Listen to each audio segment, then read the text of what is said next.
Let's get corrupted. What is going on, everybody? It's your boy Joe with Meteoric Serpents coming back at you for another episode of the Colubrid Corruption podcast. Guys, welcome back. Another week down, another week of corruption. Hope you're all doing super well. Just been really loving putting out these episodes with great guests for you guys. And we definitely got a good one in store for you guys this week. Hope you saw the title and the thumbnail. Definitely going to be talking about a lot of cool stuff tonight. And it seems like we're on a venomous kick. It's not necessarily intentional, but a lot of these guests have come up.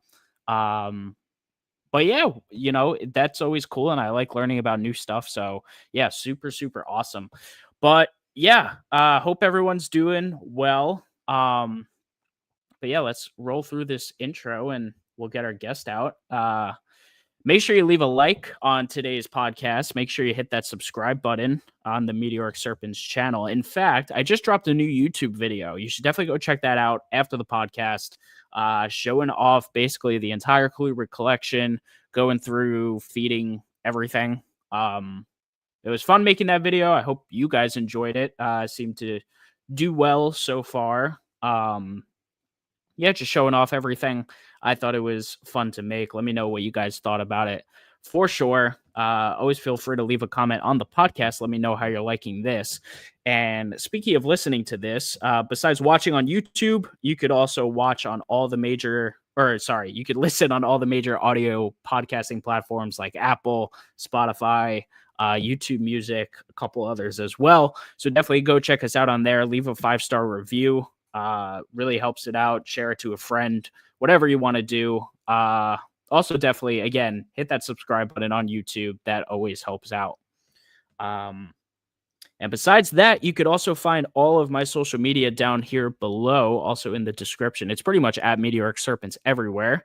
If you search Meteoric Serpents or Colubrid Corruption on Google, it's pretty much going to show all of my accounts across the board, which is cool. So go check us out wherever you may do that. Also, guys, make sure you're supporting USARK Florida. Those are the organizations fighting for our rights to keep our reptiles, whether it's a hobby or a business for you. These are the guys on the front lines fighting against legislators, preventing any, bills passing about what animals we can and can keep. So make sure you support that. Super important, guys. Also, the first link in the description below goes to the Meteoric Serpents Patreon. It's a way of saying thanks for the show. It's also a cool way to join basically a networking group of a bunch of other Colubrid enthusiasts. Plus, those people get content early, no matter what it may be. Like the video I put out this week, they got that way earlier in the week once the editing was finished. Anytime I do a pre-recorded podcast, they get that first as well.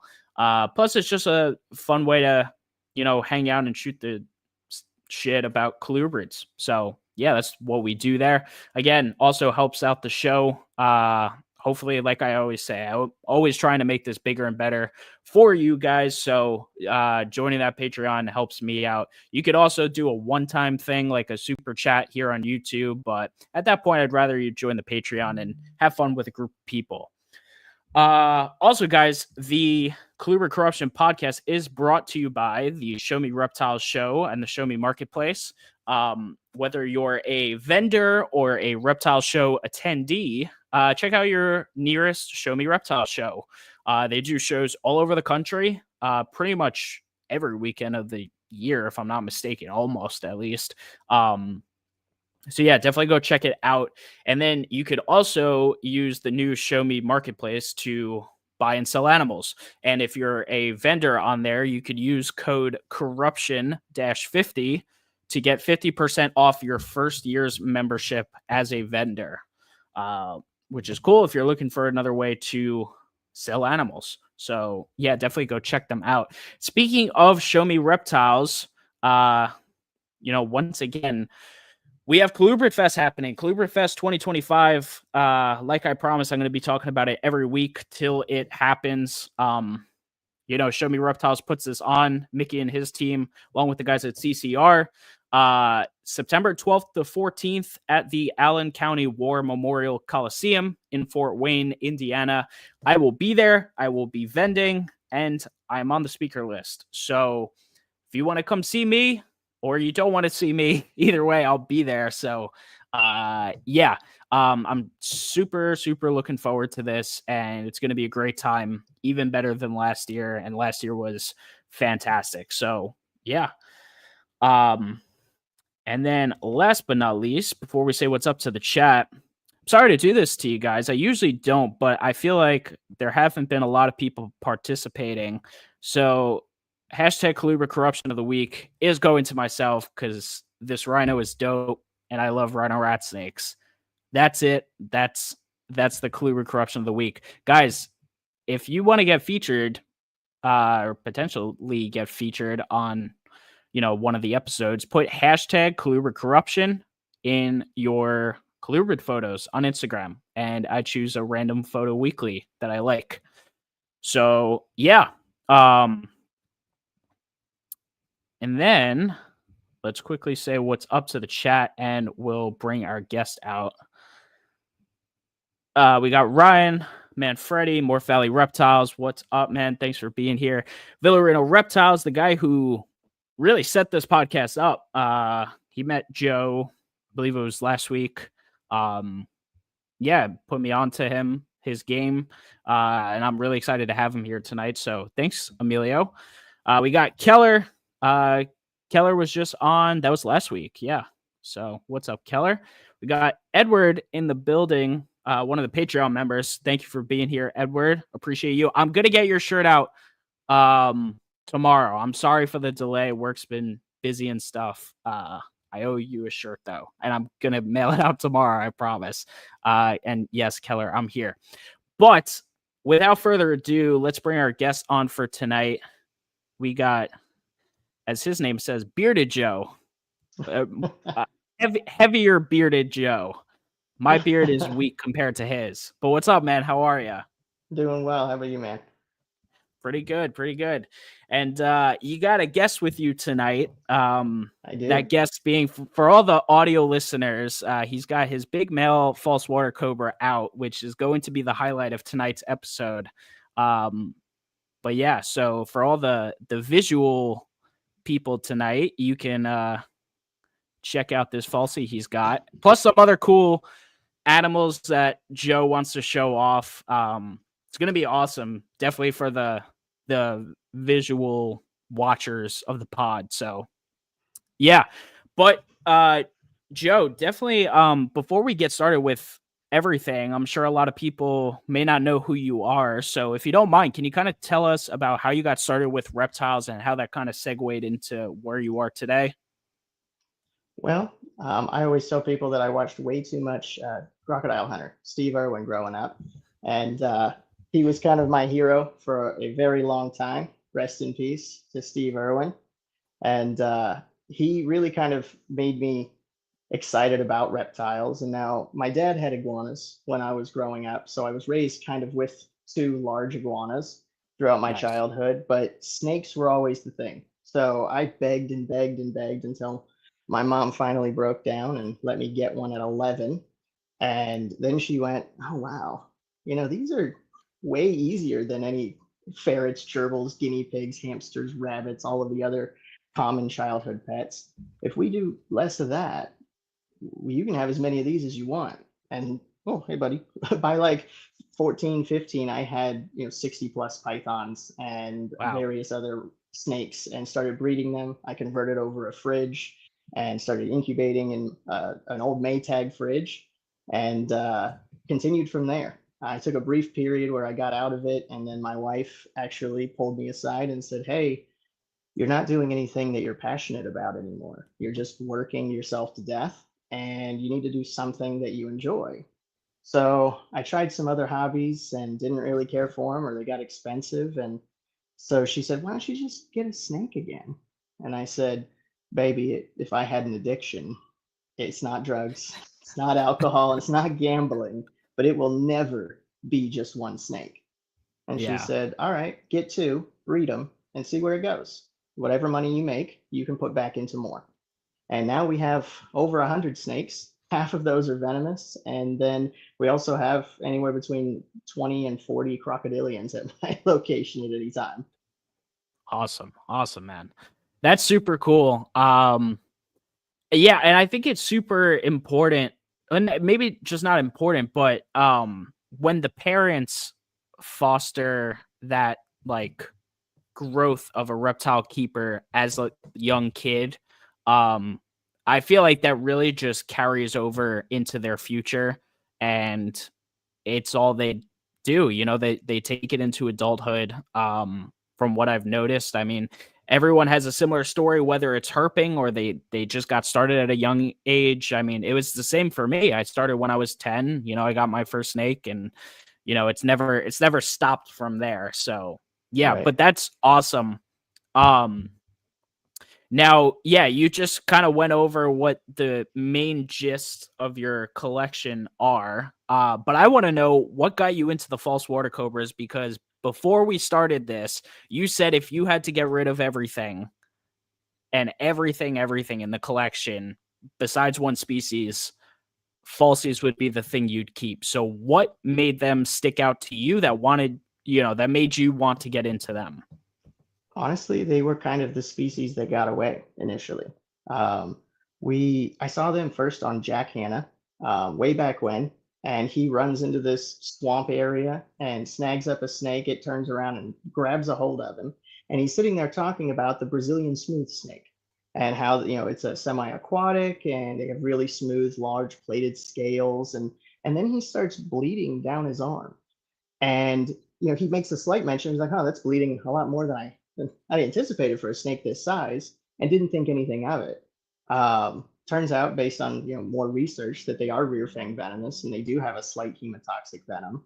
And so they just fascinated me from right then, because I knew that getting venomous here in Florida was going to be something that had to wait until I was older, because I was a teenager at Right. the time, and something that would be a long haul adventure for me. It was going to be something that I had to invest time and energy into. So I was working at a pet store, and the owner had the opportunity to get 10 baby false water cobras imported. And so we did. I was super excited about them, but all of them died. I had two of them. Neither of those made it. They had some sort of flesh eating bacteria or Oh fungus wow. that we tried everything for. But because they were now being recognized as the false water cobra, nobody would see them. No vet would take a look at them. Nobody would even let me come into the office. They wouldn't let me send in pictures. They wouldn't give me any advice whatsoever. And so we couldn't save them, try as we might. And so it was a long time before I finally saw them pop back up in a Facebook group somewhere. And I met a gentleman out of Jersey, and I knew I had to get some. So I got Yeah. one captive baby from him, and then I got another one from Kyle Wilson. So I got Bob Long, and then Kyle Wilson, and then I realized those two were both female, and so I picked up Apocalypse here from Zach Lauman, and I knew that it was just a species I had to work with at some point. Lo and Yeah. behold, they ended up becoming my favorite because of their intelligence and how smart they Okay. are. Yeah, they really we were talking about it beforehand again, but they're on that like big colubrid level where they're kind of in the realm of like Drymarchon in terms of Hmm. intelligence. I don't know if quite there, and maybe you could say that they are. But they're definitely up there. And from the stories that, you hear Dr. Loafman talk about it every week on CCR about how his falsies are and responsiveness to food and all that, but they really do seem like that. And what turned Emilio on to you to pass your information along was, I guess you were at a show last week and it was your female, but she was just Yeah. sitting there so relaxed, so calm. And he was just like, dude, that snake is incredible. You got to get him on your show to talk about it. So here we are. Yep. Here we are. They really are one of the most fascinating species I've worked with. I have multiple stories of just them being intelligent. I was in my room not too long ago feeding some animals out. I breed my own rodents to feed my colony here. And I had a surplus of things to feed off, so I brought them in my room, and I dropped one, and it shot underneath one of my racks. And although my wife lets me keep all of these animals inside, having one of those loose in the house was gonna be a problem. Yeah. So I took Apocalypse here, and we had a talk about what I needed from him. And I set him down. He shot under the rack, grabbed it. He didn't eat it under there. He brought it back out. Now he didn't bring it to me, right? I'm not one to sit here and try and embellish on. It's not like he retrieved it and brought it to me, but he did grab it and brought it back out. I put him back in his cage and he ate it. Two of my females on the top two here, Yorma Gander, the female I had at the show, and Tora, the other female I got, have both basically potty trained themselves. They don't like to poop in their cage for some reason, and I feed them on a paper plate because I give them frozen thawed rodents most of the time. So I'll put a Yep. paper plate with rodents in there. They eat off of it just like a dog would. They come up. They don't have to have it warmed up or anything like some other temperature sensitive species would. They just start eating on it, and one day they pooped on their paper plate, and I go, Wow. sweet, that was easy. The next time they did it again, and I went, what a coincidence. By the third time, I was going, wait a minute, hold on, is this a thing? And so I put one in there without putting food on it, and they pooped on it again. So now it's like a routine that we do. Interesting. And I wish that I could put on my resume that I did it, that I had some hand in training them, but they just are very intelligent. I call them my monitors without legs. Yeah. Yeah. Yeah. And I feel like that's kind of what, intelligent snake species are. They're kind of like the smart lizards. Mm-hmm. And monitors definitely show that level of thought and intelligence. So that's super cool to hear about it within, snake species as well. Right. Now, I know you've been keeping them for some time and you've obviously bred them over the years. What is your general, like, I kind of want to go over everything. Yeah. Like husbandry wise, care, like caging, like what do you do for them? What's your False Water Cobra 101? So my 101 for these guys is that I keep everything based on the way that I started keeping snakes when I was younger. And not that I haven't changed things along the way, but when I was doing this in the early 2000s, we didn't have a lot of veterinary care available. We didn't have ceftazidime dosed out for reptiles. There was a lot of things that weren't easy to access. And so keeping things sterile and simple was the way to avoid getting respiratory infections and things. Now, I'm not against bioactive and other things, and that's what most people want to do with these because they are semi-aquatic and they will spend a good portion of time in the water. People want to set up this, beautiful, lush, water system and land part and climbing areas, and they will utilize all of that. They're also a very heavy-bodied colubrid, so they will destroy any live plants that you put into the enclosure. And so setting them up that way when they're younger is fine. As they get to full size, they're just going to uproot and dig up and burrow and put dirt in the water, and they make a mess out of it. So I keep them fairly simply. I keep my big girls in a 6x2x2 and my big boys or smaller ones in a 4x2x2. As they get bigger, I try to move everybody into the 6 because when I'm breeding and I have 2 snakes in there, it's a lot of space. Now, I also keep giant water dishes. I mean, their water dishes are like this ish and probably 6 or 8 inches deep. That way they can completely submerge themselves in because they will spend a decent portion of time in there. But I don't spray them down because they're in and out of their water so much, they kind of create their own humidity. I've never had any issues with them shedding. I keep the hot side right about 90, 95 degrees. And then I keep the cool side down to room temperature in the 78, which is about what my room stays in here. Gotcha. The way I avoid taking up most of my ground floor space with that giant water dish is by just adding a shelf into the enclosure, which is why I go with the 2 foot tall. They utilize every portion of it. My wife spoils them by putting in like bird hammocks and things like that into the enclosure. They really get spoiled very well here. And because of their intelligence, I think that they need it. I change out their decorations just about every 2 weeks or so. I'll even take and rake up leaves and bake them to sterilize and then put a pile of leaves in the corner and they will play in it like a golden retriever. They really need a lot of enrichment. and a lot of like Okay. interactive things that change within their environment, or I think they'll just get bored and depressed. Got it. Yeah, that's super cool and a good way to look at it. But yeah, no, I totally agree with you about the whole, bioactive thing. A lot of I'd say it's like pet keepers, and this has been like a recurring topic, but a lot of pet keepers, that's their first, instinct is like, oh, this Right. has to be bioactive, naturalistic. You need live plants and all the upscale lighting and all of that, but sometimes it just doesn't work for every snake. Um, And it depends on and the for something like species. a So falsie, yeah. go ahead. Oh, you're okay. I didn't mean to interrupt. With larger species, it's a little easier if you have a really big enclosure. But what I try to explain to people is you're creating a micro like environment, right? That's Yeah, enclosed. So it's hard to, especially for the species that people want to do it for, they want the water feature and the high humidity. With that, you're creating you need an area that has restricted airflow, but you also need airflow in order to avoid the like heightened concentration of contaminants and mold and spores and like bacteria growth. So in order to keep that down, you have to have the right amount of airflow, but you also want to maintain your humidity, which can be difficult to do.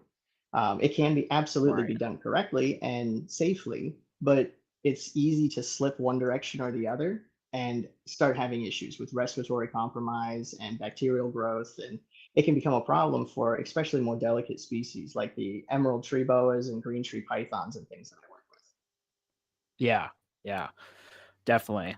Um, and now you mentioned feeding and raising your own rodents. Are you doing mice, rats, like a little bit of On everything, a or little bit of everything, honestly, these guys would eat styrofoam if I dropped it fast enough. They have eaten everything from chicken hearts and livers to chicken wings, frog legs, rats, mice, African soft furs, chicks and quail. They really don't snub their nose to too much. yeah, that doesn't surprise me. But yeah, no, that's So I cool. keep kind of a plethora of things available, um, and just rotate through and feed. And what I mean by that is I have to be more specific. I had one person who got a falsie from me, and I told him, "Oh, I feed them chicken hearts and rats and mice and quail," and went through. And he calls me and goes, "Hey, I just sent you a picture. Is my falsie overweight?" And now in my mind, I feed my adults every 5 days. They have a very fast metabolism. So I'm Yep. going, I don't think you can make a falsie overweight. I don't like I feed mine all the time and they aren't overweight. But I look at his and I go, oh wow, no, that's a really fat falsie. What are you feeding? And he goes, rats and mice, chicken hearts, quail. And I go, that's right. But turns out he was feeding all of those items each time. Oh boy. And so he was giving it like a dog bowl of food. And I went, oh, no, no, rotate those items. I rotate through Yeah. them. Sometimes it's rats, sometimes it's mice, sometimes it's the ASFs. And so I'm always more specific when I tell people now. But that's one of the greatest things about these guys as well is because they'll eat anything, I can feed everybody else, and whatever somebody else doesn't want, they'll eat it and they don't care. Right. Yeah. And have you noticed any I'd say additional benefits from having a diverse diet? It's something I like to do as well. I happen to get quail and I kind of rotate between mice and quail for the most part, and if I have extra rats cuz like one of my ball pythons didn't want to eat, like I'll throw it to a rat snake, whatever. They get a little bonus meal or whatever. But what have you noticed from keeping it diverse? I think keeping it diverse for them keeps things interesting. Again, they're very intelligent. So I think keeping a diverse diet keeps, I mean, I don't want to eat the same thing every single day. And I think that obviously there's different levels to intelligence when it comes to reptiles and snakes. I've worked with everything from, king snakes, which I've had them try to eat their own tail and had to pull them off as Oh they're yeah. swallowing themselves. I've Yep. seen, a hognose try to eat the side of a bowl, even though the rat's sitting right in front of him.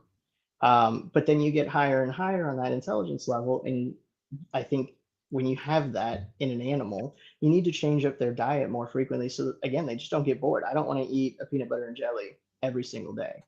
On the flip side, they're a very active animal. They're burning calories and nutrients and like vitamin exchange. And when you eat just the same item every single time, there's certain vitamins and nutrients that aren't at a high enough level inside of that. The European brown rats, which are your standard rats that are fed in the community for reptiles, are going to be really high in fat, really high in Yep. calcium, which are good things for certain species. But other species like false water cobras are going to need a higher protein count. So I like doing the African soft furs. Doing things Okay. like the quail and things like that have less calcium inside of them, and so it's not going to be as harsh on their kidneys. And rotating through those, I think, is beneficial for them because of the different variants in the nutrients that are involved. Gotcha. The Um, only thing I the avoid is I won't do frog legs a second. The poop okay. after that was like right up there with an indigo. It was awful. So I don't Yeah. do frog legs anymore just for my own safety. Gotcha. Yeah. Um, kind of off topic, but the African soft furs, are you breeding those as well?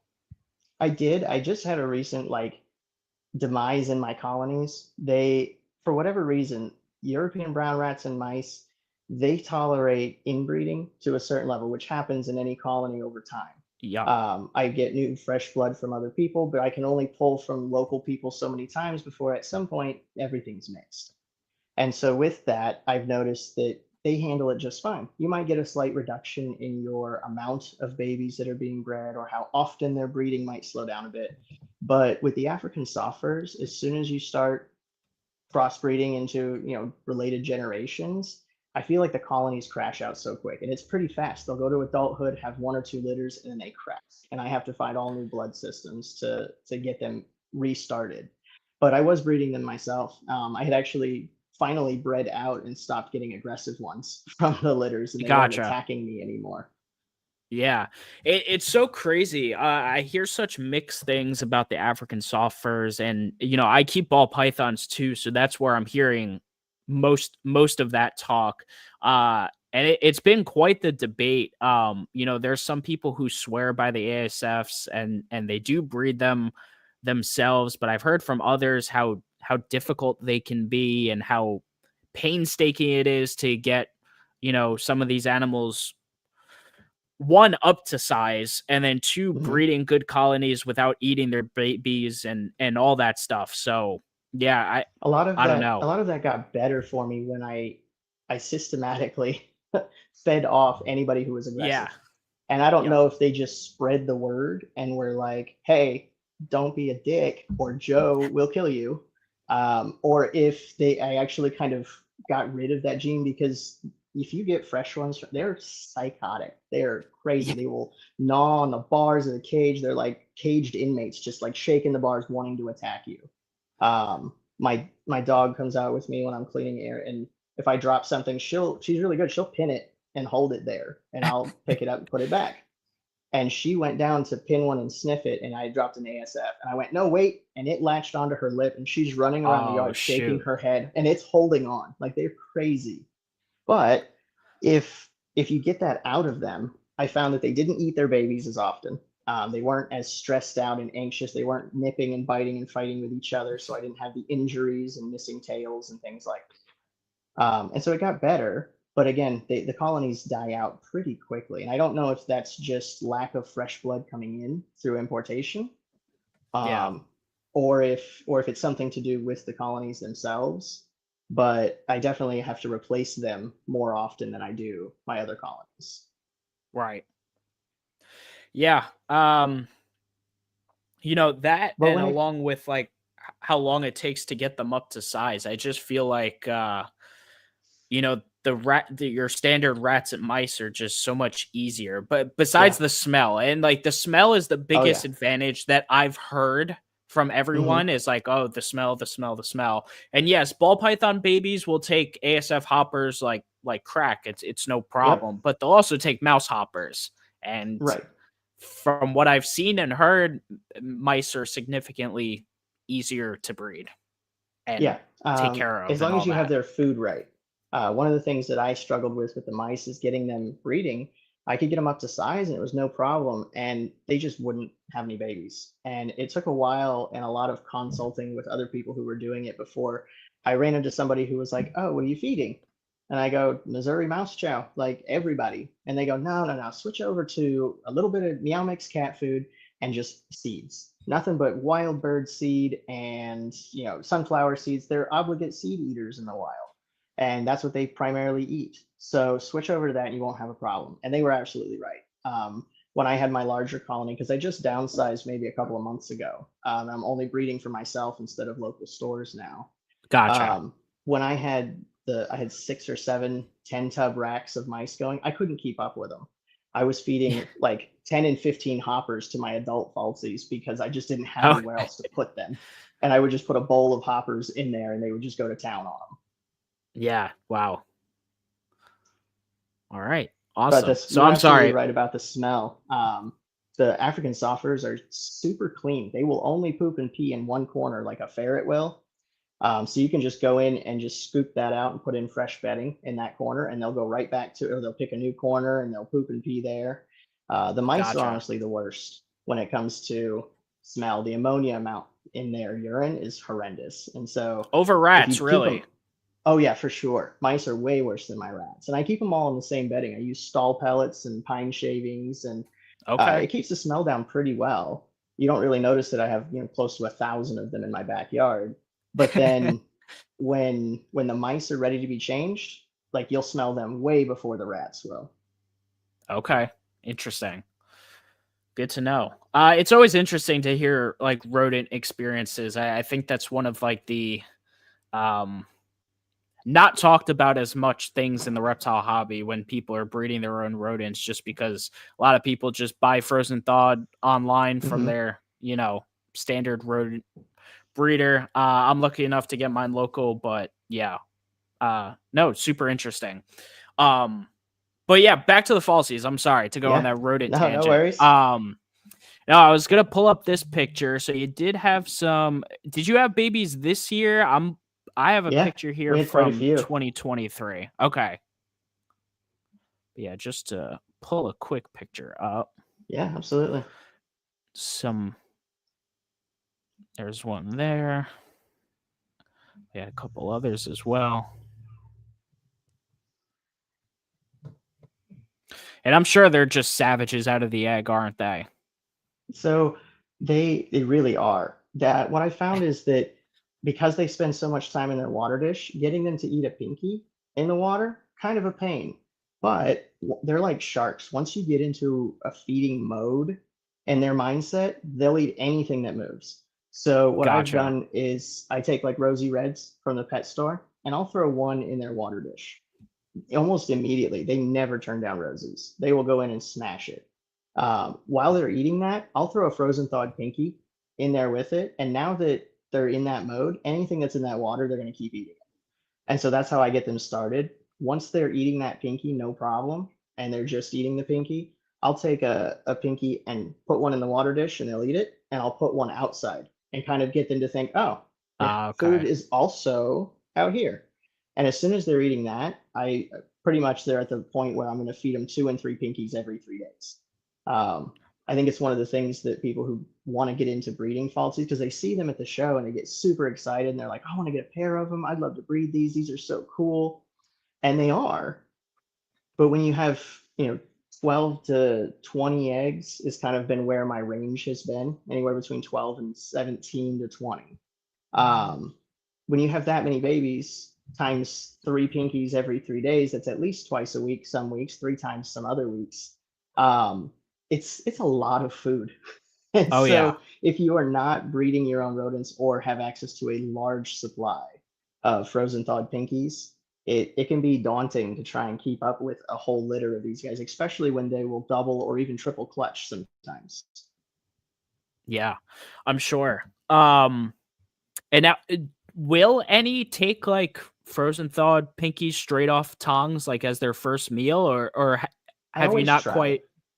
Okay, Yeah, I always try that first. I've had a few of them take them that way, and I've had success with it. Honestly, my last batch, I have close to 30 of them still here, and wow, in my last batch, I had an apprentice watching my animals for me.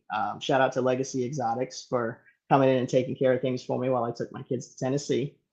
And while they were here, I said, hey, just check the rat colony and look for some mice pinks and toss them in for the baby falsies for me.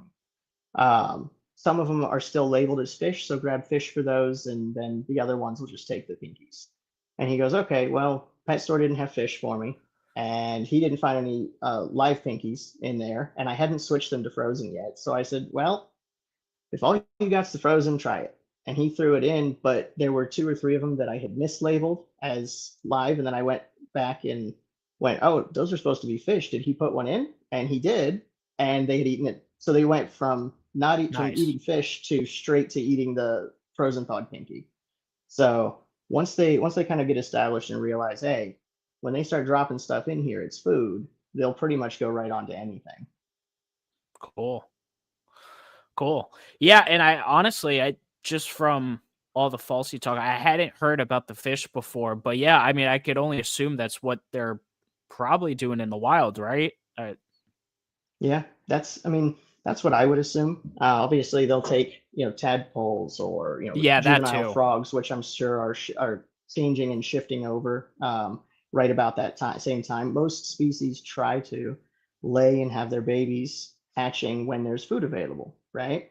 That's kind of when you look at a species. If you look at what their prey items are and what they're going to be eating, if you want to know the breeding season, just look for when their prey items are available in abundance. And that's most likely when the animals are going to be hatching, and you can subtract your dates and times from that to figure out approximately when the adults have been breeding. So I always try to put myself in the mindset of the animals and figure out what's going to be the best way for me to approach any new species based on where they're from, what their prey is, and what the breeding cycle of the prey looks like. Gotcha.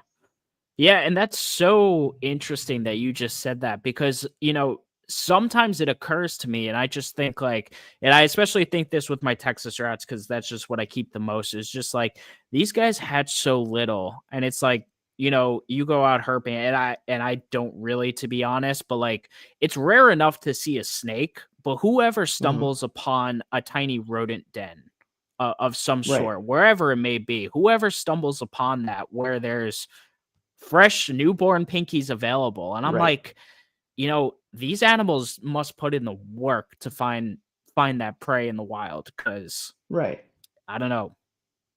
And a lot of people, times I think people in the chat can correct me if I'm wrong, but I mean, the way I view it is most likely they're not eating rodents on a regular basis. They're probably picking off smaller lizards, possibly even bugs and crickets and roaches and whatever they can get their mouth on to be able to put down for calories. And then they grow as big as they can, as quick as they can, so that they can start putting down larger prey items. Obviously, they are going to be hunting for and drawn to. So if they smell a nest, but a young snake is just as liable to be eaten and attacked by a larger rat or a mom or adult or juvenile even, if they get it down into a den. So it's a risk for them to get down into there. Not saying they wouldn't take advantage if they found an unattended nest of baby birds or baby rodents and found pinkies or fuzzies. Not saying they wouldn't, but on a regular basis, I think it's probably more likely that they're eating other items. And so if we can figure out what other things are readily available, and then at least imitate that, take the rodents and scent them with fish or a frog scent or a quail scent, a bird scent of some kind, it makes it easier for them to switch over and start. Right. Definitely, man. Now we had a question in the chat. Do you have any high yellow false water cobras? I sure do. You want me to pull some of those out? Yeah, we actually bred them this year.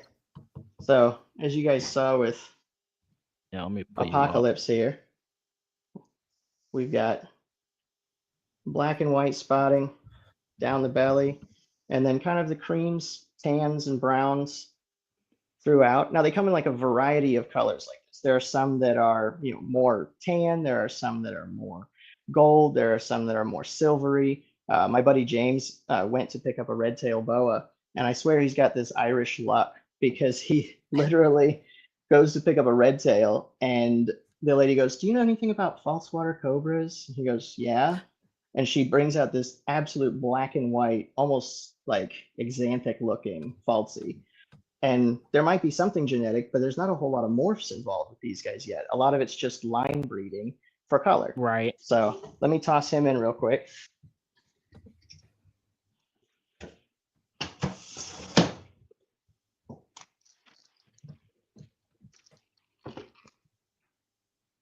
And then I'll grab out one of our high yellows here. Sure. Oh, she's shedding.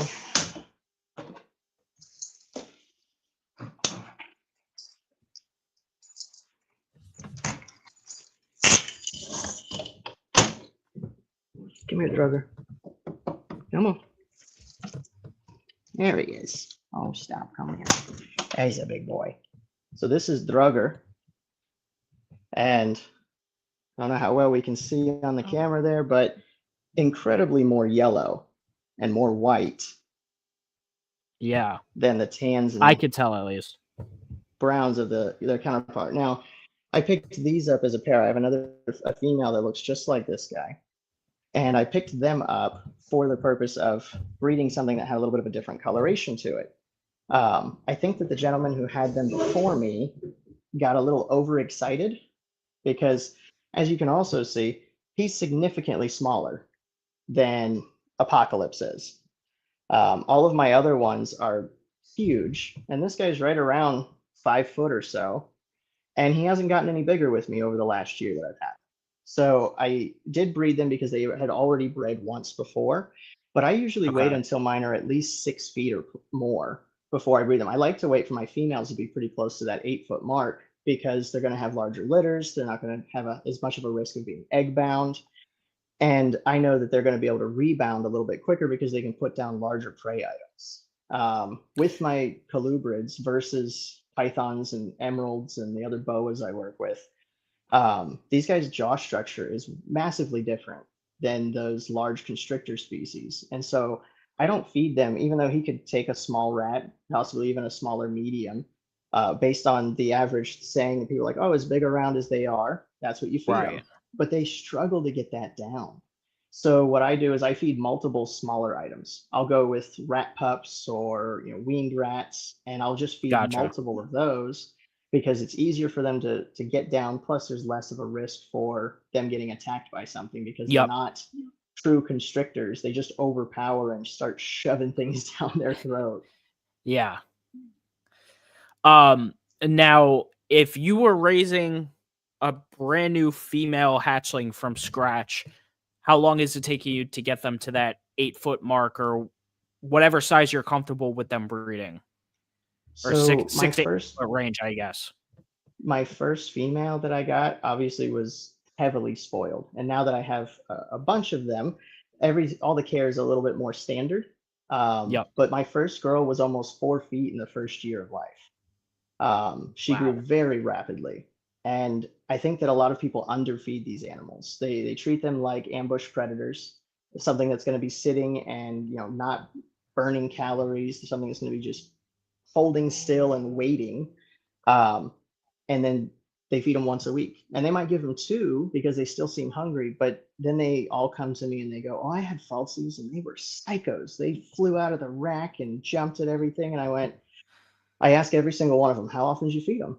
Oh, every week. Even when they were bigger, it was every week. And I go, I feed my adults every 5 days. Like that's the longest I wait in between because they're burning those calories. And when you feed them that way, they grow really quickly. And I think it was probably at least 3 to 4 years before she really reached that 8 foot mark. I waited until my 5th year with my first 2, only because I tried at year 4 because I had bought them as male and female, and one of them I got was not sexed properly, and so I had 2 girls in there. And it was so funny because everybody that I talked to, Zach Loffman, Kyle Wilson, and other people, even Bob Long, the guy I got it from first, I said, how do you breed them? What's the trick? How do you get it? Because I had to go through multiple mentors for the emeralds, the green trees, and try to figure them out. And they all like, Nothing, just put them together. Like, don't change temperature, don't change humidity, don't feed cycle, like nothing. Just put them together and they breed. And I go, well, mine won't. And I think it was Kyle that said, well, resex them. And so I did, and I went, well, despite it being 2025, that you still have to have one of both to make babies. So here Yep. we are. And I called Zach in a panic and was like, dude, please tell me you have an adult male. And he's like, I mean, I do, but like it's gonna cost you to for me to part with it. I go, I don't care, man. Like, just tell me. And he said, I got the brother of another one that I was planning to breed. So if I'm gonna use the brother anyway, I don't need to cross the genetics for more. Just you can take this one. And I paid him a good amount for it, and he was big, Okay. so it took me quite a bit of shipping to get Yep. here. But it's literally I got him in, put him in his quarantine. I know Zach, so I trusted him that he was going to be a good animal. He fed right Yeah. away for me. After a week or so, I went, I'm just going to throw him in. He didn't even wait for me to get the door closed. Like, no privacy. He jumped right on the female. She was reciprocal, and that was that. We had eggs not Nice. too long after that. Very nice. Yeah, that's super cool, man. And yes, I kind of agree with you. I think with these colubrids, um, waiting the extra time, letting them get some more size is definitely the way to go. Uh, Mm-hmm. I don't think people should be in a rush to breed these animals because one, it definitely stunts their growth, Mm-hmm. and two, you're both that year and future output is just not going to be as high if you were to wait the extra year, and give them the extra Absolutely. time to grow. The females, at the very least. Right. Males are a different story.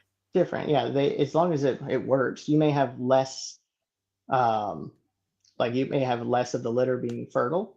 But what I've noticed with even just with these two, right? He's around 5 foot, she's closer to the 6 foot mark, which the range for them is listed as 6 to 8 feet long. And Yeah. so she's technically at an adult size and she had eggs just fine. However, I only got 12 eggs and only 7 of them were fertile.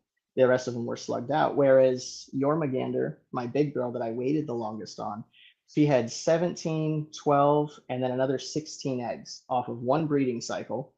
And Wow. every single one was fertile, and every single one of them hatched out with these big, giant babies. Whereas my high yellow falsies, we only had the 7 eggs, and only I think 4 of those successfully hatched for me. So it's just a massive reduction in Yeah. viability on that end. And I think it was just that they were already bred before I got them, and so I think they just aren't going to get any bigger than this. Gotcha. Yeah, no, that makes sense. Um, Now where That do patience is a you hard thing. Oh yeah, big time. Big time. But it's worth it in the end, especially when it comes to Right. these colubrids. And because, these animals are producing high number clutches. Like, to me, waiting that extra year is so much worth it to get that many extra babies in their first Right. clutch, Absolutely. rather than have it a year early. Right. Um Now, when it comes to your falsies, like, what do you have planned for the future? What other animals are you working with? I know there are some morphs in there. Um, but yeah, what are you planning to do with them going forward? So I'm going to bring out 2 of the baby falsies, just a normal Sure. variety, and to show you the difference in the high yellows here. And then I want to talk about the plans for a future of what we're trying to do. So you guys have seen Droger. He's our male high yellow, and we paired him with Kari. She's also on my Facebook. And so when you pair the 2 of them together, this is a normal baby falsie that I'll pull up on the camera here. Now, this high yellow one's going to bite me probably, but that's fine. So this is what a normal baby falsie looks like. Yep. Similar to the adults, those patterns get a little lighter as they get bigger, depending on what the adults look like. I found that they either kind of phase into looking more and more like mom, or they phase into looking more and more like dad. And that happens slowly over the shedding periods as they get bigger, which again happens pretty rapidly. And then we have a high yellow baby. Okay. And comparing the two there, you can already see, even though they looked identical when they were younger, the massive increase in color and the yellow Yeah, on this that's one. pretty significant. That's a When you big put them side by difference. side, even though they're both about the same age, these both hatched out right around the same time. You can see the yellow one's got a pissy attitude, which is why I kept them. I like things that keep me on my toes and give me Yeah. attitude. Those are the ones that keep me. When I first hatched my first litter of Falsies, I have one of the babies from that. And the reason I kept that one is when I opened the incubator, I had one of them shoot across the tub that they were in, and it ran into an egg that was occupied still. I had cut them so I could see and make sure they didn't get stuck in there and drown. Um, and she shoots into, evicts her brother and like pushes him out. And then I reach my fingers in to pull her out. I'm like, what are you doing? Get out of there. And she bites the crap out of me. She's chewing on my fingers. She's like Oh boy. musking. And I went, you're mine. I have to keep you. That's the one. So those are the ones that I like to hold on to. Are you Nice. there? Nice. Oh, there you are. Oh, did I? So you disappeared for a second there, but you're back. Oh, okay. With that, you can see the difference in variation between a normal and the high yellow. So there's an American line of hypo, which is primarily a reduced pattern. And then there's a United Kingdom or UK line hypo, which is more of a kind of like the orange ghost hypo in the ball python, where it's lighter colors and kind of has this almost look like a lacquered sheen to it.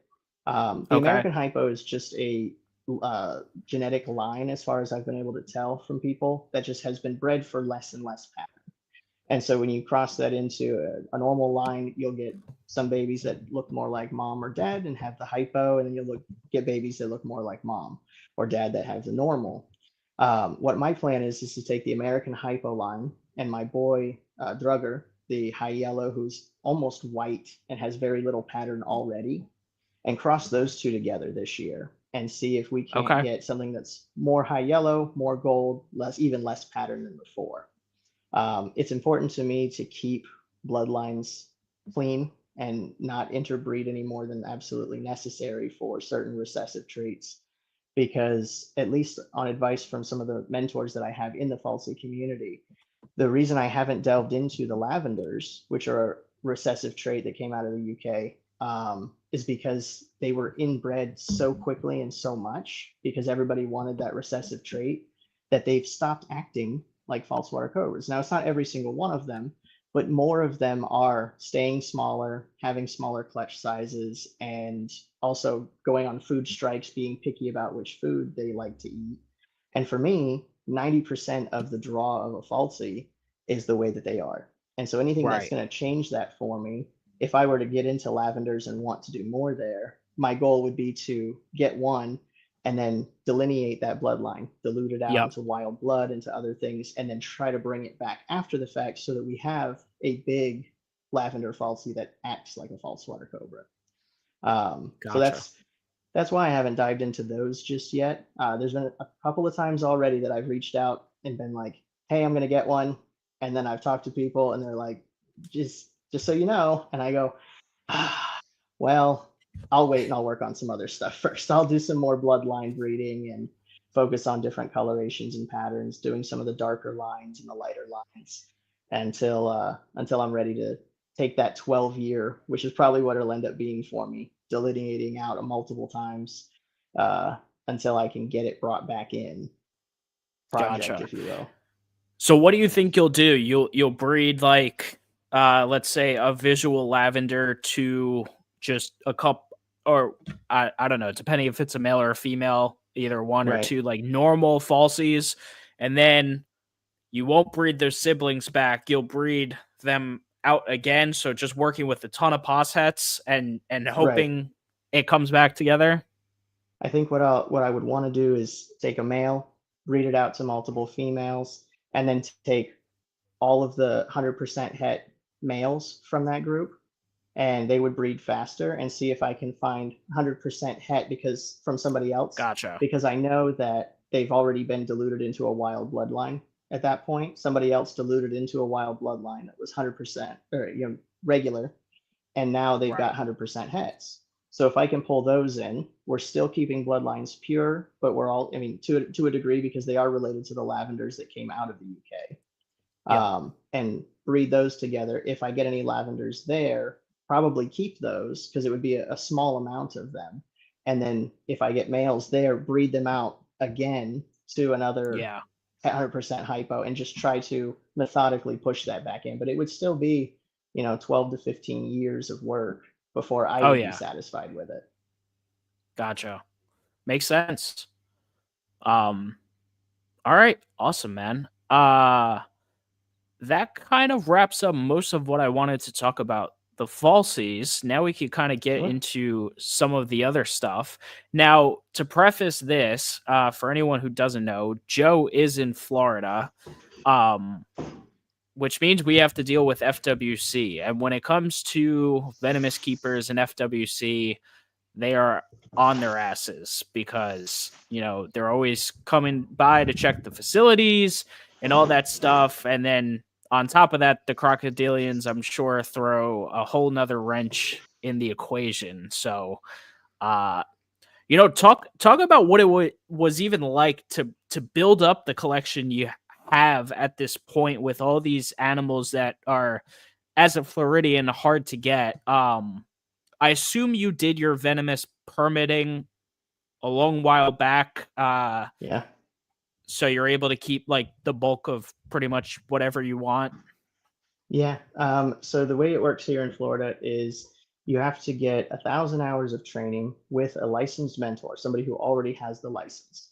Now that can be at like a zoo or facility, because if they have venomous, they have to have somebody there that is licensed.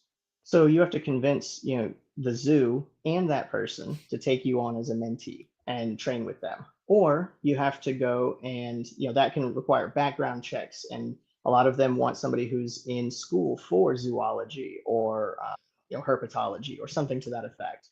They want Right. to be beneficial in both directions, and so it can be difficult to do that. Or you got to convince somebody who is a personal private keeper like myself to allow you to come to their house with their kids and their dogs, and know where their collection is, and convince them that, hey, I'm not going to rob you or hurt you or your family or your kids. I'm not a crazy person, even though I want to play with venomous reptiles, which kind of puts you in the crazy person category to begin with. And so you've got to convince somebody to let them come to your house and train for 1,000 hours, which is, if you divide 1,000 hours out over the course of 1 year, is the rule and legislative requirement.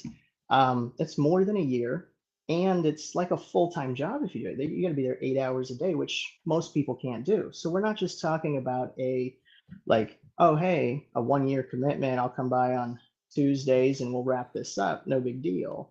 It took me 5 years to get the Wow. licensure that I have, which, for reference, it only took me 3 years to be a nurse practitioner in the state of Florida and be able to write for Percocets. So the variation there is drastic, and it took me way longer because I had to do it at multiple people's houses, and I had to do something each week with them to try and accumulate all of those hours.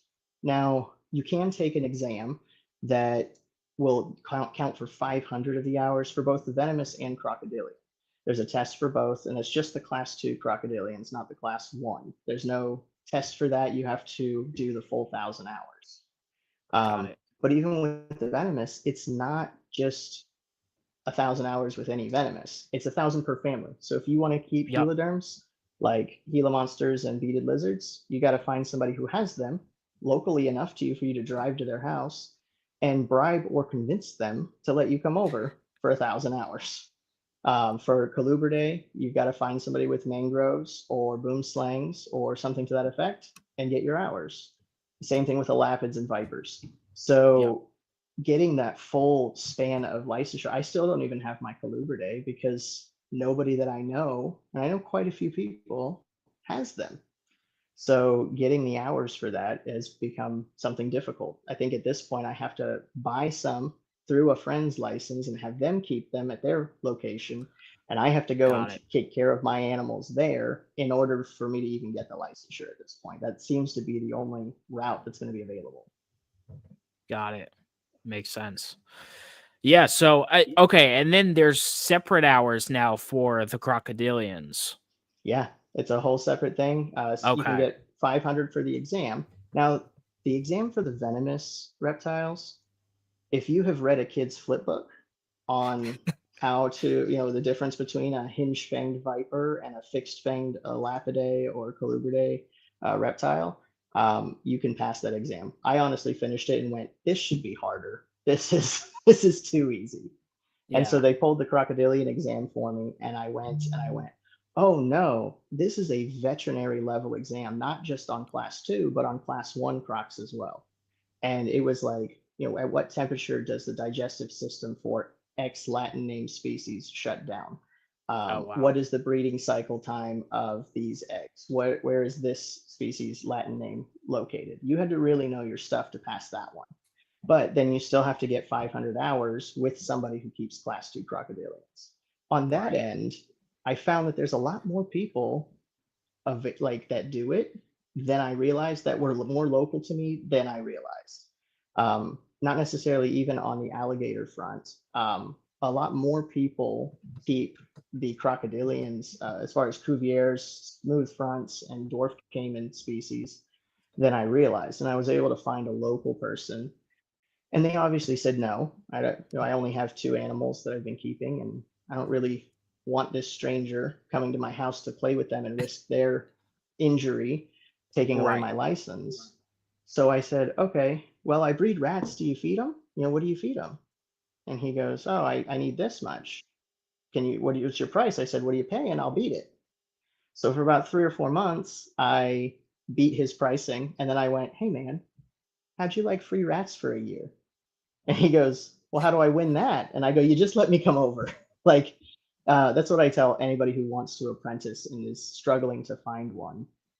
You have to make yourself beneficial to the person for them to Right. be willing to risk. So whatever skill set you have, you have to bank on that in order to kind of make yourself, because people aren't just out here volunteering their licensure risk and their home without having some benefit come back to them. So I always tell people, make sure that you're not just asking, to come over and train. Make yourself beneficial to that person. Insert yourself into their lives and become part of their community. And that's really how you get into these kind of eclectic communities of the reptile keeping realm. Gotcha. And where are you at? You're over in what is it, St. Pete? So I haven't updated my Facebook yet. We just moved up to Spring Hill. So we're Oh, about an okay. hour and 15 north of St. Pete now. I needed more Gotcha. space for the caimans as they're getting bigger, and so we moved up this way, and got involved with the community up here, because there's actually quite a bit of venomous keepers and crocodilian people that are closer out this way, whether it's between here and Orlando or here and a little further north up into the Citrus area. Gotcha. Makes sense. Cool. And plus, it's Florida. Florida's always been the mecca for reptiles, so you're gonna find the people one way or another. I often struggle with the idea of like moving to Pennsylvania or South Carolina, and then I look at the ease of which I keep the species that I do. The humidity is Right. nice down here. Like I can keep things outside most of the year with some minor alterations during the winter to keep things warm. If I were to move up north with all of the animals I have, it would be so much more electricity usage, so much I would have to build greenhouses and all of these other things to make sure that I kept the animals safe. It really is easy down here as long as you have the space and ability to do it. I think Yeah. that's one of the coolest things I've noticed about operating within the venomous and the crocodilian category, or like groups, is that in a lot of other reptilian areas, whether it's python breeders or even into specifics like green trees, ball pythons, blood python people, everybody kind of has their niche.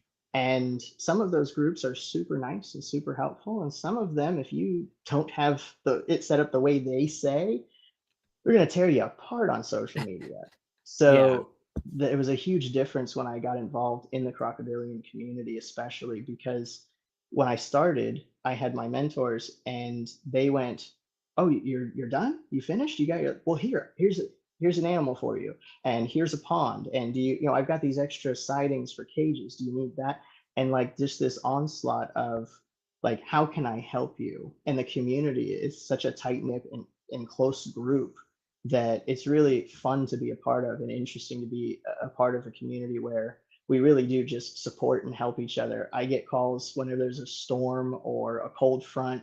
I'll get at least 4 or 5 phone calls of other people going, "Hey, you all prepped up for the animals? Everything good? You need any help battening anything down? Like, I'll drive the 2 hours to come and see you and help you, prep Oh wow. cages and get things settled." It really is like a family group of people who watch out for each other. Yeah, that's awesome, man. That's super cool. Um, Now going back to the venomous a little bit, I always feel Yeah. like I have to ask because it's something that I personally just it because it's not me and I don't know, but what is that fascination for you? Or like what keeps you like, I love these venomous, I want to work with these animals that are dangerous to me. Like what is Hmm. it? So I have two answers for you. One of them is my bearded Joe at the reptile show answer, and that's that if I don't get to shake hands with the Grim Reaper every so often, then I don't feel anything. But the real answer is that I've been fascinated with these animals my entire life. If Okay. any of you are lucky enough to have met my parents or my mom, you can ask her. At 5 years old, I told them one day I'm going to have cobras, and rattlesnakes, and caimans, and crocodiles, and I'm going to do it. And they all went, "Yeah, sure you will, buddy. Like, good for you. You'll do it. We sure." Or my mom would say, "Not until you're 18 and out of my house." Like that was until she changed her mind about them. That was kind of where things were. Um, and so I knew since I was little that I have to do Yeah, so this. This it's has always to been the be goal. something. Yeah, it's always been the goal. I knew that it was inside of me and that I had to work with these animals because A, I'm capable of doing it, right? And not everybody is capable of doing this. And a lot of the ways that I differentiate who I'm willing to take on as an apprentice and who I'm not comes down to how they approach me. And I got to be careful. I don't want to give away my secrets as to how to get in, right? Yeah. But a lot of it is about the approach. If somebody comes up to me and they're like, "Hey, can I train with you?" And I go, "Well, why?" And a lot of them are like, "Well, I think it'd just be so cool to have a rattlesnake." And I go, "No, Yeah. because for me it was not an option. If everybody said no and I had to keep going further and further, if I had to leave the state and find somewhere that was willing to let me train there, if I had to pay money, it didn't matter what the obstacle was going to be in the way. I had no choice, but I was going to do this with my life. And if I didn't, I would go to the end of my life and I would sit in the grave and I'd be reminisce about not doing it. It was something that I didn't have a choice, but had to do. Yeah. No, what's so funny about your answer about how you'd reject someone, I don't know if you know Phil Wolf. That's exactly what he said he was just on here a couple weeks ago. And he said Yeah. that's how he would reject people. It was like, yeah, I think it would be so cool to have this. And he would be like, nope, that that's not the right Yep. mindset. It's not the right mindset. The respect level required for these animals is massive. I I joke that God forgot to put fear in my heart because nothing scares me except for palmetto bugs. Everybody knows it, but Bearded Joe is terrified of palmetto bugs. They scare the daylights out of me. If one of them were to run up my pant leg while I'm raking, my soul would hit the devil's doorstep before my body hit the ground. I can't handle them. But I'll handle cobras and rattlesnakes, and I'll talk to the caimans while they're trying to kill me like they're puppy dogs. I'm like, "Oh, you're in a bad mood today, aren't you?" And my wife thinks I'm crazy about it, but I can't smush a palmetto bug. I have to let her take care of that. So I'm not afraid of them, but I have a massive respect for what they can do. As a nurse practitioner, my Right. specialty is in biologics and understanding how these venoms function as a digestive enzyme, as a defense mechanism. it's incredible the power that even one of these baby rattlesnakes holds. Part of the reason I came out to Spring Hill was to help research the venom of the animals in Hernando County, Oh because our wow. pit vipers here have a higher yield of cytotoxins and myotoxins and neurotoxins than other species of the same, or than other like examples of the same species in surrounding counties. And so the anti-venom wasn't working as well as it should. And so I came out to be a part of learning and figuring out why and how we can reproduce these animals specifically from here to provide to venom labs for the production of anti-venom and to make it more effective. Wow. All right. Well, you got one hell of a resume, man. I mean, I got to give you props because between, NP, my girlfriend's a nurse, so I know all about that. And doing your hours for all the respective animals, got to give you props where it's due because I don't think a Thank you, lot of sir. people would have the dedication to do all of that within their lifetime because Mhm. it definitely takes some time. It's not easy, and those who have to do it stick around for it. And a lot of people, they even if they make it past and convince people to do it, most of them do a couple of months and then they drop off because it's honestly the same stuff every day. The animal comes out with a hook into a Yep. bucket, you change the water, you clean the glass, you put them back in, you toss them a rat. It's not a lot. It's exactly like a lot of other things, except you're not using your hands to reach in the cage. And there's a higher level of risk, right? And people get bored with it.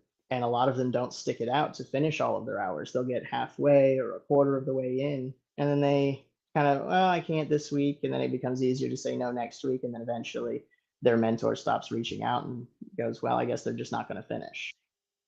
Yeah. Wow. Um, Now when it comes to the venomous stuff you keep, what's your favorite group, class, species? I don't know how you want to dissect what you have in the Oof. collection. I still like the animals. Now I don't have any yet. My last 5-year-old dream species is the king cobra. I've worked with them, but I haven't Okay. owned one myself, and that is an ultimate goal for me. I really like the arboreal species. I have a blue insularis that is at a Yep. friend's house waiting for to get a little bit bigger, and then it's coming to me.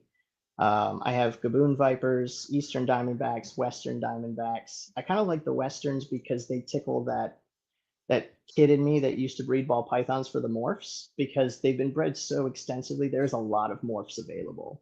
Right. On my Facebook and my Instagram, you can see pictures of Avalanche, my hypo western diamondback. There's pictures of his girlfriend Misty, who's a hyper melanistic. And if you I breed think those this is together, you one. make a blackout, which is a solid black Western Diamondback. Like their rattles black, their eyes, everything. They're super cool looking. So I do like working with those. Is this Um, one of them? yeah, that's Avalanche. Nice. And so he has almost no pattern and he's almost all white. A lot of people think that he's leucistic, but he's a hypo. And then that one's Misty, the hyper melanistic. So when you combine those Gotcha. two, the babies lose all of their pattern and they're just basically solid black and they look super dope. That's the American hypo, false water female that should be breeding this Okay. year with Drugger. Nice. Very cool. Um, So I don't know that I truly yeah. have a favorite venomous. I know which ones I don't like. I don't like spitting cobras. Those are the baby Easterns that we had this year. Very cool. I've never met a spitting cobra that just didn't have a piss poor attitude, who wasn't just out to take names and put people in the ground. They're just mean. I've never met Right. a calm one. They're always, and they make such a mess that I won't ever work with spitters again. Not since my mentor's adult black spitter almost killed both of us trying to get it bagged up for shipping. Oof. Wow. Yeah. No, I can't imagine a spitting cobra being a pleasant experience in any way Right. Now, don't get me with wrong, it some of them trying are to. gorgeous. Yeah. But again, I've never met one that's Onyx. She is my black Aether squamigera or variable bush viper. So they come in either bright greens and oranges and yellows down to like deep reds. And then there are some of them that come out black. And to me, they look like race cars. I can actually grab her if you want to see her. Sure, let's do it. She's small and easy to maneuver here.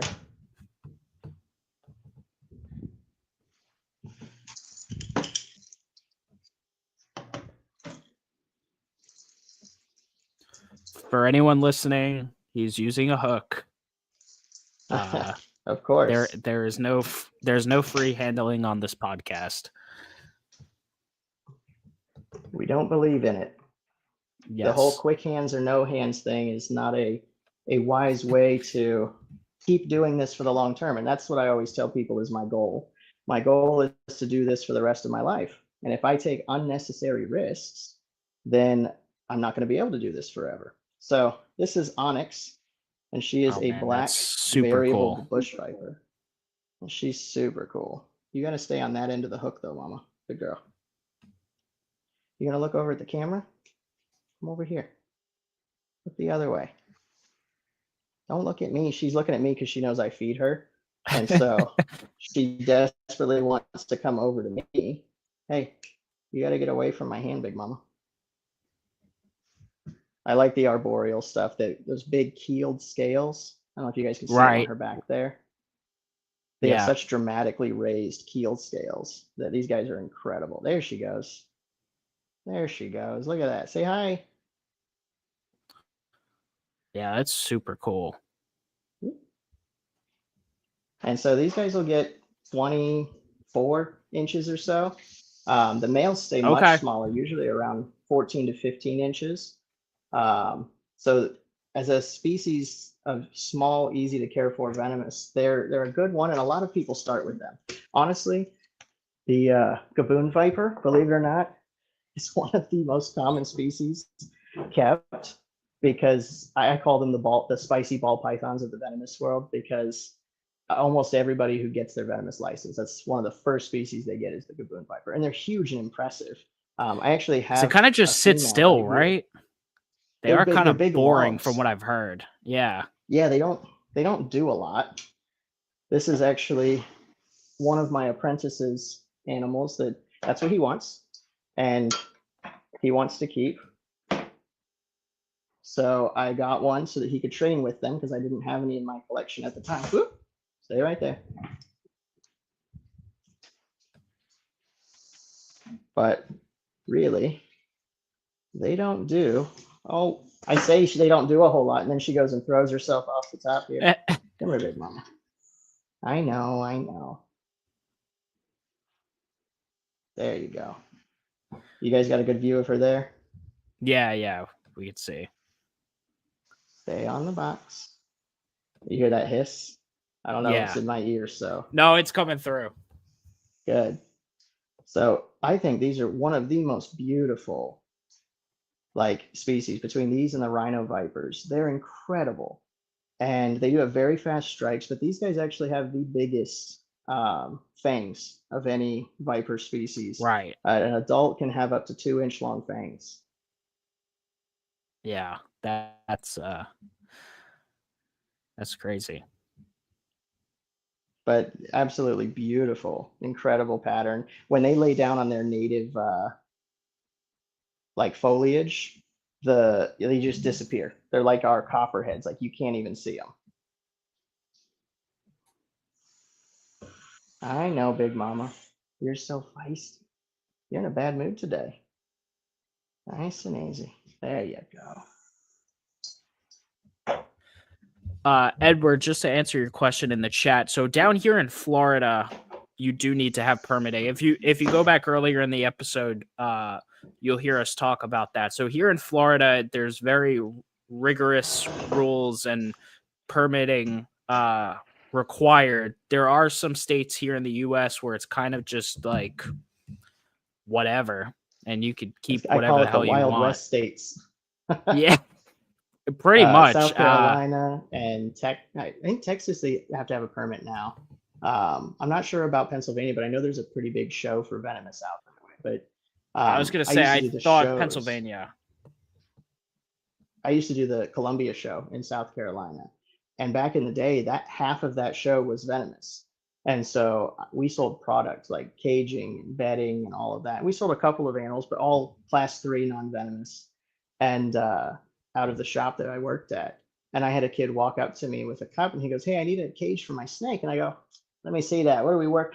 "That's a water moccasin. Do your parents know you're here?" Like this kid was 18 and he was like, Yeah. "Yeah, I'm 18." And I'm looking at him and at this water moccasin that I now have in a cup in my hand with the red tape around it. And I'm Yep. going, what is happening here? Like, this isn't safe. And it's just the rules are different, and I think a lot of it depends on the temperature of the state. If it's a cold place where the animals are going to die anyway, then the rules tend to be less stringent. If it's a place that's warm and the animals are going to thrive and live and possibly reproduce, then the rules become far more strict. Yeah. Yeah, it's a tough debate, man. I do feel like I don't know. I have a hard time putting an opinion on it. Um I feel like the 1,000 hours here in Florida, not that it's a bad thing, but I think it's actually like a good thing that they actually make Absolutely. people go through that amount of rigorous training, and you have to do it with someone legit. Um Obviously, we have some people in the state here that kind of sensationalize things on YouTube and Absolutely. whatnot. And I think that does put some bad light on it. But I do think the permitting required down here is actually can turn a lot of people off, and that's probably a better thing. Yeah. When you live in a state where most of these reptiles, now I carefully say this because I have opinions about the whole Burmese pythons and the released animals and whether or not they're truly surviving here and thriving to the point of a reproduction level that is going to cause detriment to the native wildlife when we as humans are causing the most detriment to native wildlife of any species. Um, for example, when I worked and was training with breeding caimans, specifically dwarf caimans. A lot of people in Texas and other places, they're like, "Oh yeah, just let mom incubate. She's going to build the perfect nest, and babies will hatch out. And you just pull them out of the water when she's done." And then you get here, and if you do that, every single baby dies every time. Comes down to the soil. The soil is drastically different here than where they would live natively or even in Texas. And so the humidity drops and humidity changes that we get when we get our cool weather that runs through, none of the babies come out alive anyway. And so for them to say, "Hey, these animals are going to take over the Everglades and they're going to kill all of our native wildlife," when A, they don't get as big as our native wildlife, but they're also not going to be able to reproduce at the same level the natives can, then I don't think that's going to happen. What happens is these do live 50 to 60 years. And so even though they can survive here and possibly breed and have some success to a degree, for the most part, they're not going to take over everything. So I'm careful to delineate between, but there is a level of safety required in a state where these animals can indeed thrive and live out the rest of Right. their life and reproduce at some level. So when it comes down to that, I do think it's important that we have rules and that we have checkoffs and that we have a way to prevent every single person who wants to do it. Now, I believe in freedom and I think everybody should be able to do what they want to do, but I think that we also have to protect our world and we have to protect Oh our yeah. environment and keep it safe, not only for us, ourselves, our neighbors, and other people, but for the animals that live here with us. Because alligators can't survive everywhere, caimans can't Right. survive everywhere, and so we have to make sure that we protect the areas where they thrive the best. And if that requires us regulating ourselves, then I do think it's a good idea as well. Plus, again, not everybody's right for keeping venomous, Oh yeah. or even keeping crocodilians. It's a whole different level of respect that you have to have for an animal that can put you in the ground just as easily as it can respect you and be trained. My Cuvier's caimans come in with a dog clicker. They sit when I tell them to sit. They stay when I tell them to stay. But they could remove a finger if they were having a bad hair day. And so the Oh level yeah. of respect that we have to have between ourselves is different than I would treat a ball python who's in a pissy mood. I'm just gonna be like, well, you're coming out anyway because it's not gonna kill me. The Yep. rattlesnake says no. No means no. It's all about consent with those animals. Yep. Yeah, man. That's a perfect transition to the crocodilians now, because man, I mean, those are living dinosaurs. I mean, they're They just so are. cool. And there's just something about them that are just different than any other reptile out there. Um, Absolutely. what's it like just working with them in general? And I mean, you've bred the things. I mean, it's so cool. Yeah. Working with them in general is probably the highest, sort of having a near miss with a venomous snake. It's probably the highest level of adrenaline that you can get. On the same note, it's for me, the ultimate form of connection and respect between animals and us. I believe that, everything has a soul. I believe that everything, has thoughts and feelings and desires. And so I want to respect my animals and treat them with respect. A dog or a cat, kind of, now maybe not cats, but dogs are going to love you pretty much unless you just beat the crap out of them every single day. Dogs are amazing and we don't deserve Yep. them, but it's almost like undeserved love. They're just sweet animals. They'll meet you at the door. They're always excited to see you. They want to spend every moment with you, and they're amazing. Most reptiles couldn't care if we lived or died. And Right. so a lot of them are afraid of us. And there's that natural native fear that comes with them. Yeah. Having those 22 babies hatch out in my hands is, I mean, I don't get me wrong, I love my kids, but it's right there with my kids being born. I'm not gonna lie. It's close. Um, Nice. that was a magic moment hatching my first crocodilian species. And those are spectacled caimans. I didn't Okay. expect her to go. She's a younger female. She's I think 5 or 6 years old now. And normally it takes like 7 or 8 years before they even really reach adult size. So I ended up getting another male and wanted to bond them, but I didn't think she was old enough to even lay. And then she dug a nest and laid 22 perfect eggs that all hatched, and it was So it was just amazing. this September was your first clutch ever of Yeah, crocodilians? of Oh my wow. own. Now I've assisted my mentors over the last 5 years or so with hatching Cuvier's dwarfs, and then I assisted in the with another friend of mine down further south, with smooth-fronted eggs and things like that. But that was my first species that I did on my own. Nice. That's Um, super cool, man. and I actually have one of those babies queued up and ready for us here. They're getting big now. Yeah, let's do it.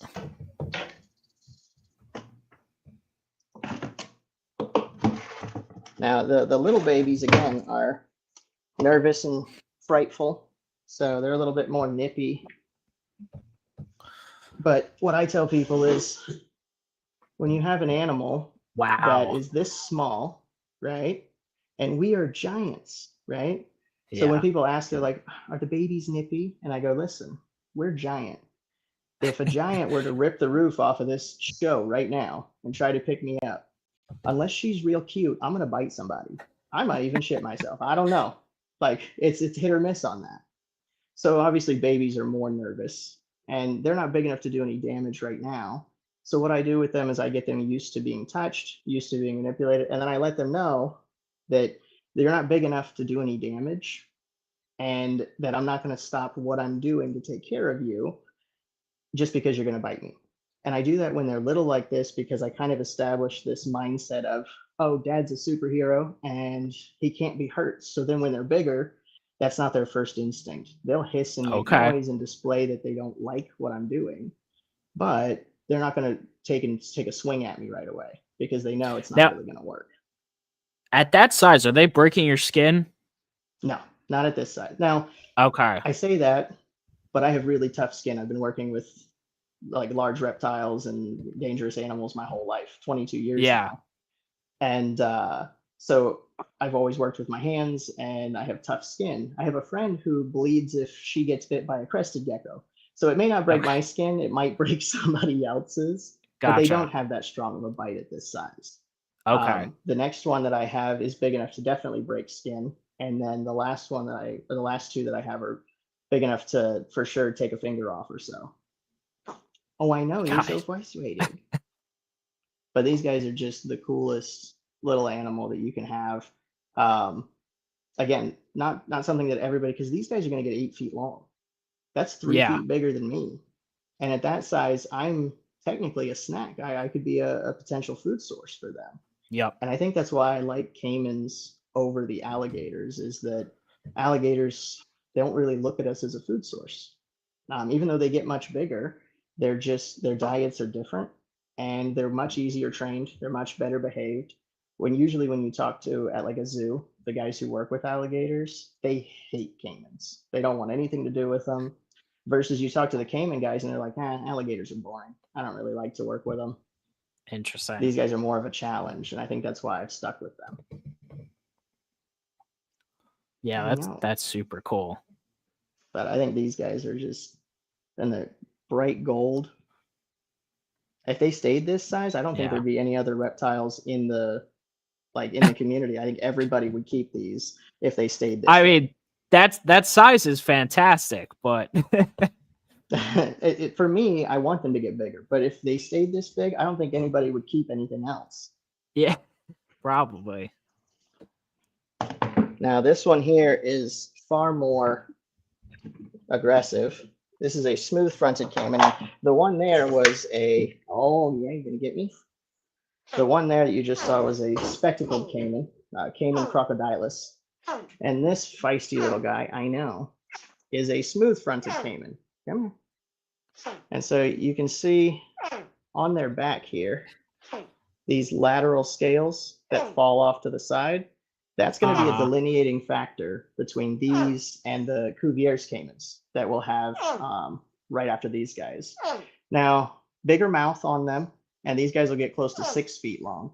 But the interesting thing I find about them is that they do have these big keeled plated scales along their back. Yeah, that's super cool. That's the first thing I rather noticed. than the smooth, they also get the really tall tail scoots, so they look a little bit more dragon-like, a little more dinosaur. You are just in a bad mood, aren't you?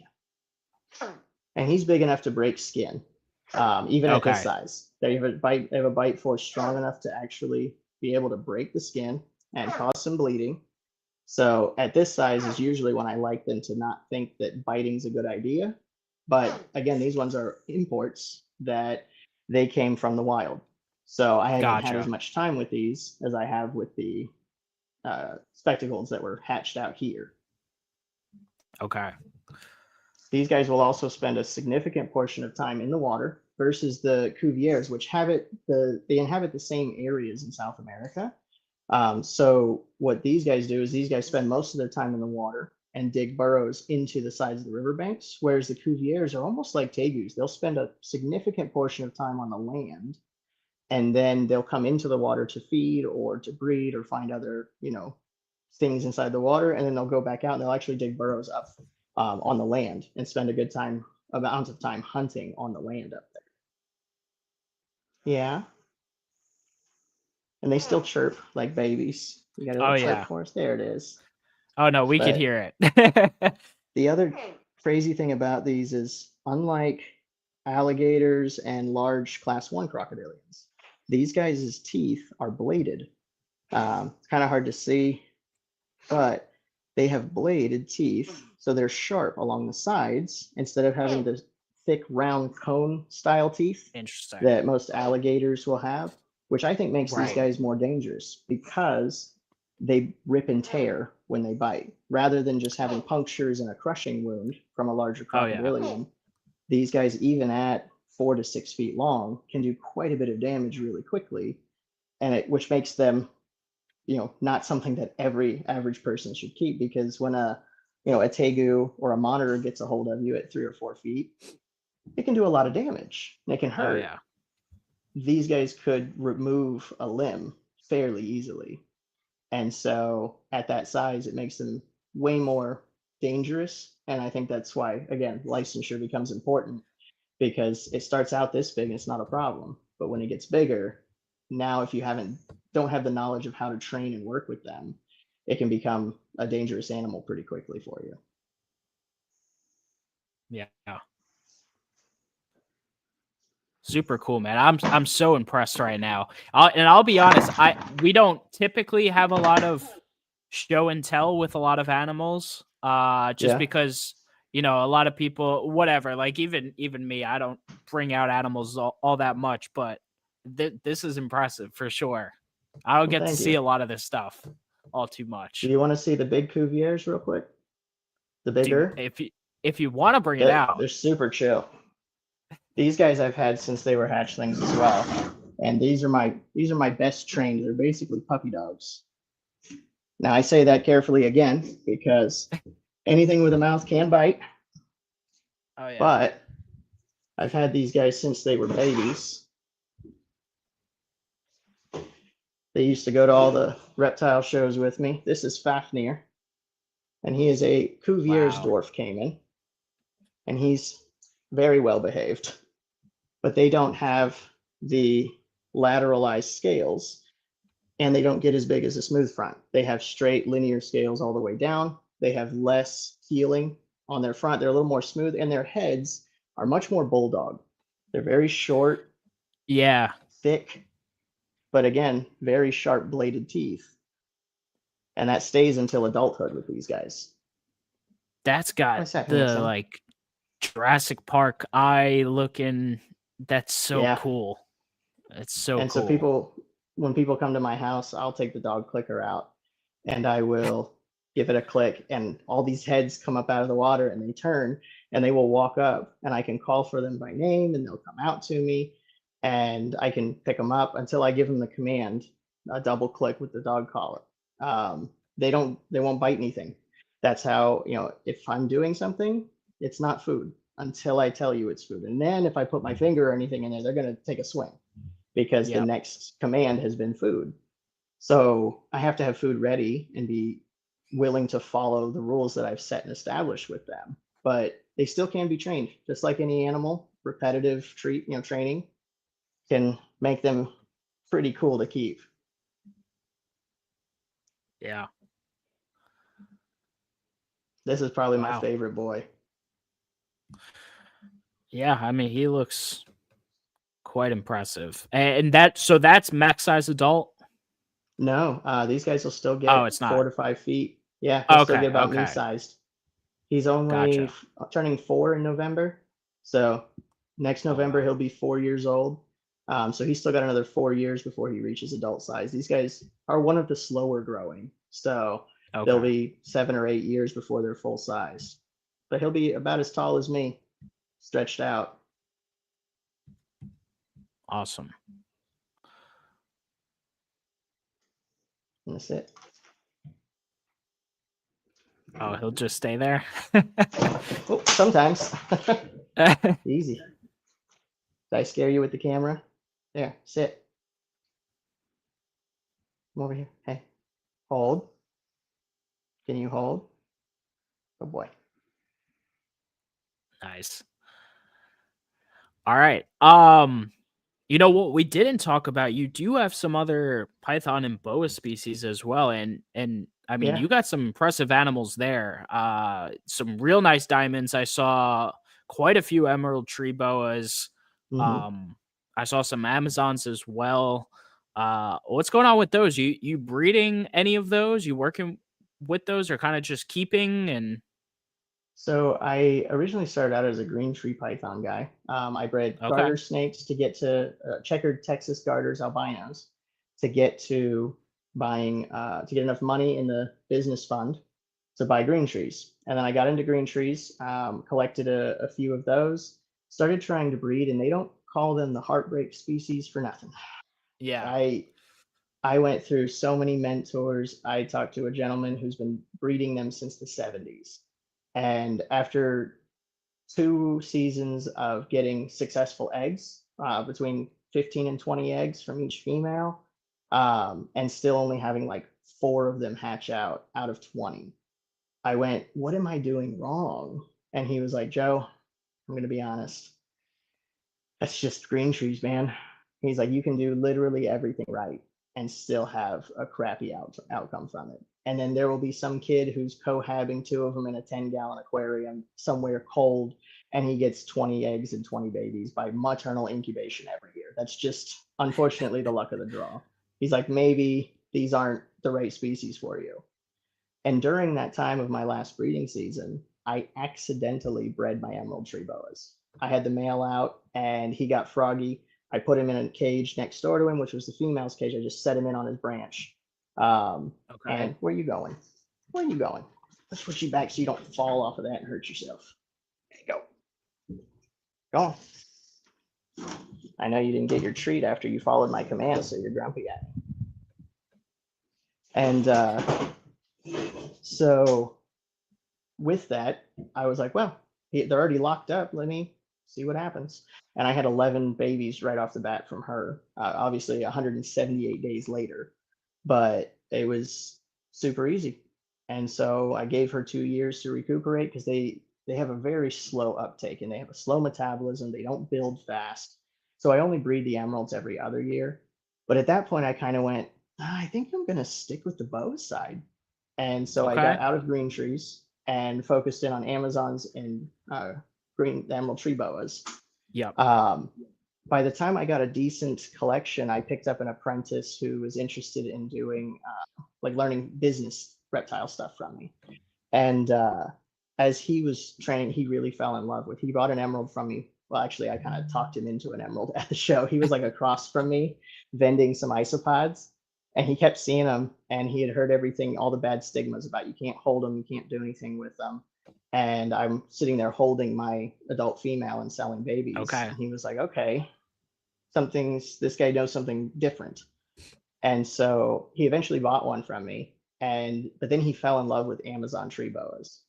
So it ended up he had gotten some emeralds. I had some Amazons, and he went, I really just want to work with the Amazons. Do you want these emeralds? And I was like, well, yeah, what do you want? And he was like, well, what do you want to just trade? And so I gave him all of my Amazons and he took them and I took emerald stuff from him. So we actually still do a lot of work together. One of the high yellow falsies is his. He doesn't want to keep them at his place because it's a large species and he likes his smaller stuff there. But we work together a lot and he's a cool dude. His stuff is kingside exotics. Not legacy. I always try to mix those up, but his is legacy exotics, and his is kingside. And cool dude, does a lot of Amazon stuff. So now he does all the Amazon tree boas. I do the emerald tree boas, and I'm working on trying to I have a male basin that we're trying to get a female for, so we can breed those. We should have more emerald tree boas available again this year. Very nice. That's awesome, man. I can pull one of those out if you want to see them. Yeah, sure. Go for it. Totally Emeralds up to you. Are dreamy. Yeah. They're super cool. And a lot of people, again, they have that stigma about them where people are like, oh, you can't handle them. You can't do anything with them. So, why would I keep something that's visual only? But for me, I figured, again, I just want to keep these animals. So if I have to make caging so that I can get them out without having to pull them off their branch and keep them calm and nice, and I don't have to handle them physically, then I will. Well, after a couple of months of me not making them feel nervous and agitated, all of a sudden, this big girl here, who I got at 6 feet from the wild. Oh, wow. She came off the branch and came right to me. And now I can just pull her out. And I think when it comes to really cool, like big heat-seeking pits, I think these are just some of the prettiest snakes in the world. And most people will tell you, these guys are crazy, right? They're psychotic, they bite all the time, they're mean, they're super aggressive. But at least in my experience, when you take an animal that's arboreal and you rip it off the branch every single time you want to handle it, they only have one way to tell you no. And if that way's biting you, what do? You restrain them. So what do? They shit on you. And all of a sudden, nobody's having fun in this interaction. It's Yep. negative all the way.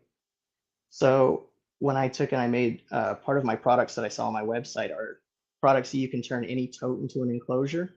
And one of the main selling products that I have is a removable perch system. And so all of my Okay. perches and my cages are removable. And when I started utilizing that, the animals lost that negative interaction and fear of me. And all of a sudden, I was able to handle all of them. So from Nice. green trees to emeralds to Amazons, all of them are handleable for me. Just like this, I take them to shows and people can handle them and hold them. And people are like, I never thought I'd be able to do that. I've heard all these terrible things. And it's just because we were doing it wrong.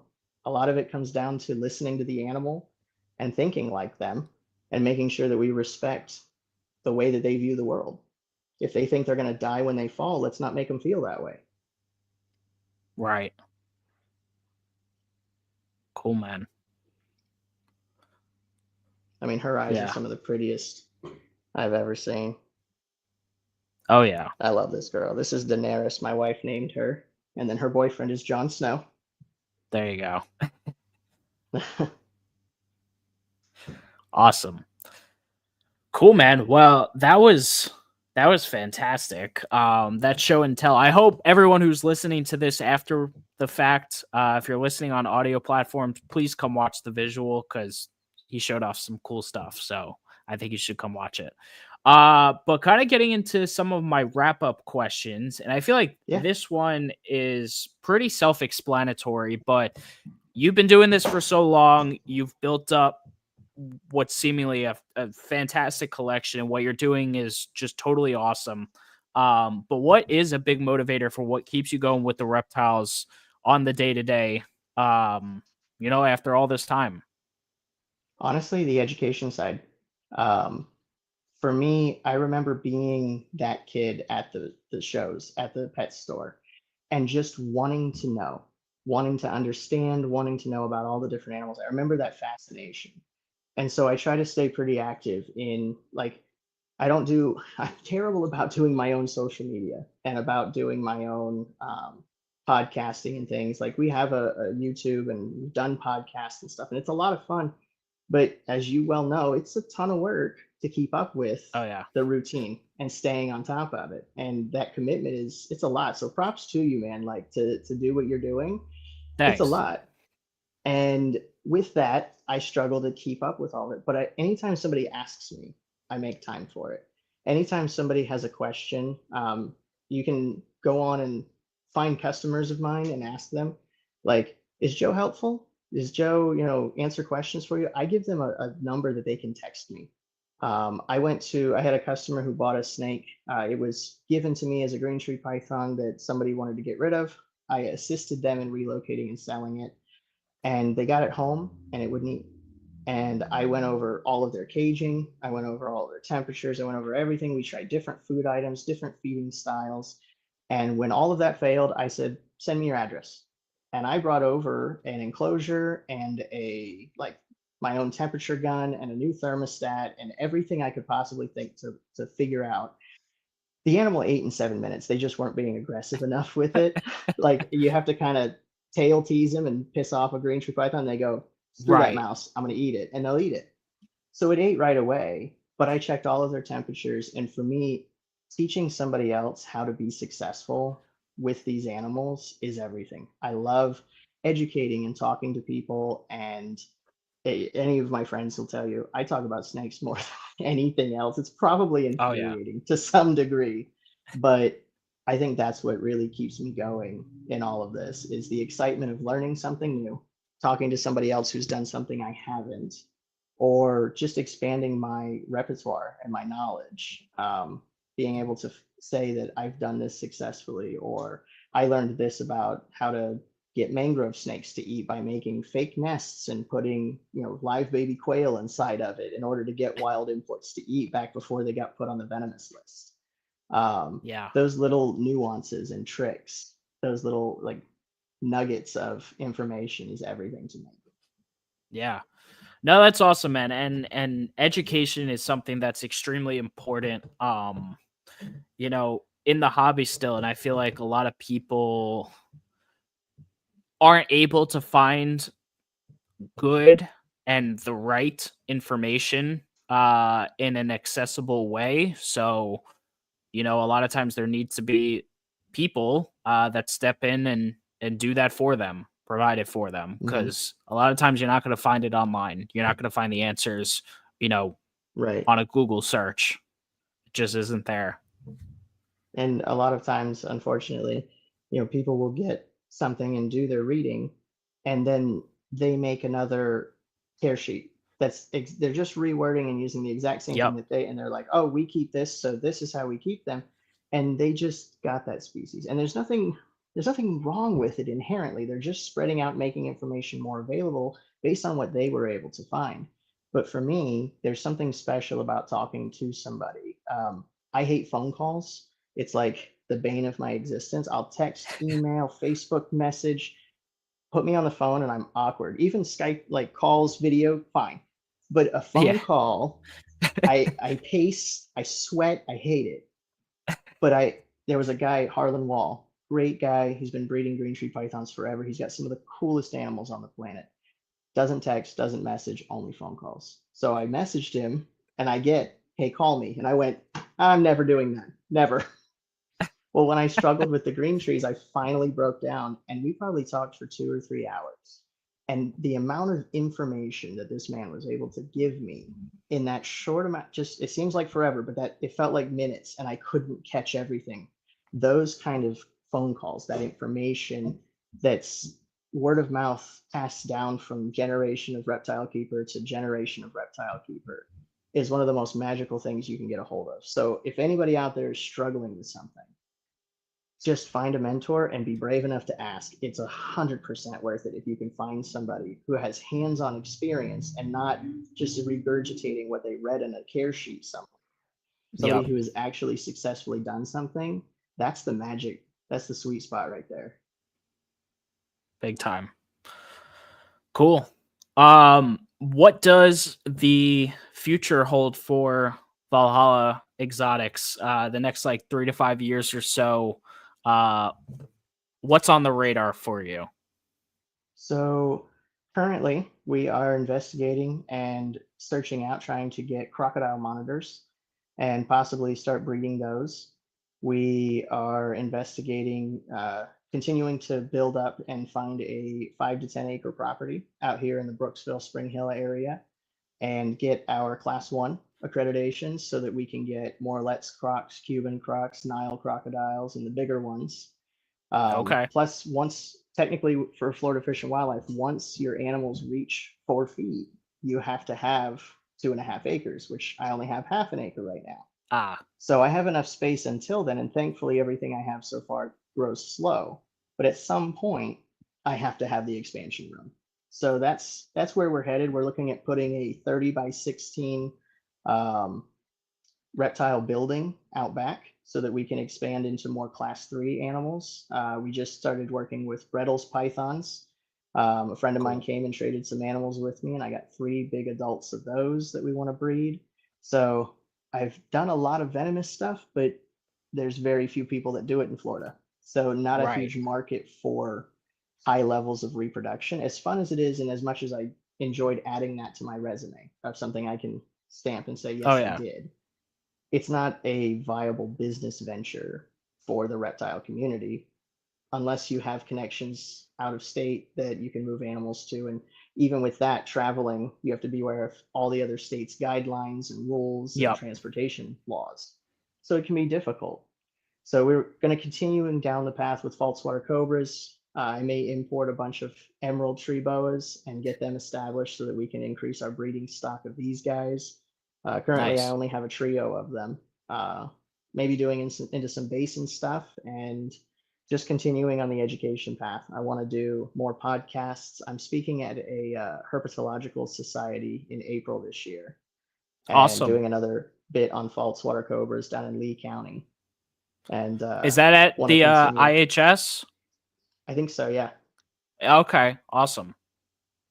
And Super cool. I met one of the gentlemen there at the Sarasota show when I had Yorma, and he actually got one of the babies, and he said, "Listen, I know it's last minute, but I want you to come out. Can you come out in February?" And I went, "I'm sorry, I can't.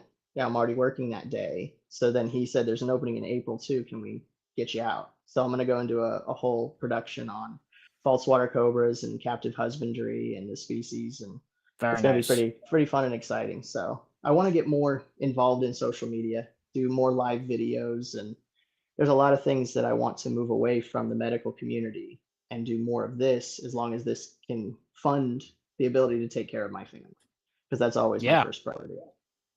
absolutely. All right, and my last question. So we're going full circle back to the false water cobras, but what is your elevator pitch for why false water cobras? Why should someone get one? Whether it's someone who's getting into snakes like brand new, or it's someone coming from like pythons, boas, and they haven't kept a colubrid yet. But why false water cobras? The biggest selling factor that I have for them is that they are diurnal and active all day long. Most other species of snake that you work with in captivity are nocturnal, and you only get to see them if maybe you got a prostate enlargement. You got to get up in the middle of the night a couple of times to go pee. Then you'll probably see them out. Other than that, they're hiding. Even the Yep. emeralds and the arboreal stuff, they're out, but they don't want to be visualized. Honestly, you can see the enclosures I keep them in. That's our Right. system for it's blackout tubs. The only windows in the front. They have a day-night light cycle in there. I do provide a little bit of UVB for them, but other than that, they don't want to be seen. They're up in the canopy hiding, you know, camouflaged. So Yeah. most of these animals don't want to be visualized because that's how you get eaten. Whereas falsies, not the case. When I come out into my room, every one of them comes to the front of the cage. They're like, "What's up? What are we doing? Can I come out? What are we? Is it food time? Please, dear God, tell me it's food time," because they're always hungry. And so having an animal that's intelligent, will eat literally anything, is big enough and impressive enough that you can set up a nice display enclosure and actually see them interact with the different changes in their exhibit. I think that is one of the biggest draws, and that's probably the biggest selling point. Is everybody who has ball pythons or boas or other things, they go, yeah, they just kind of sit there. They don't do a whole lot Oh yeah. unless you pull them out. And so when they see my falsy either just chilling on top or climbing all over my desk, or people will come up and go, "Can I touch her?" And I go, "Here, hold your hand out. She'll come to you." And then she goes up their arm and she's on their shoulder and hanging out with them. When people see that, they go, "Okay, hold on. I probably need to have one of these." Yeah.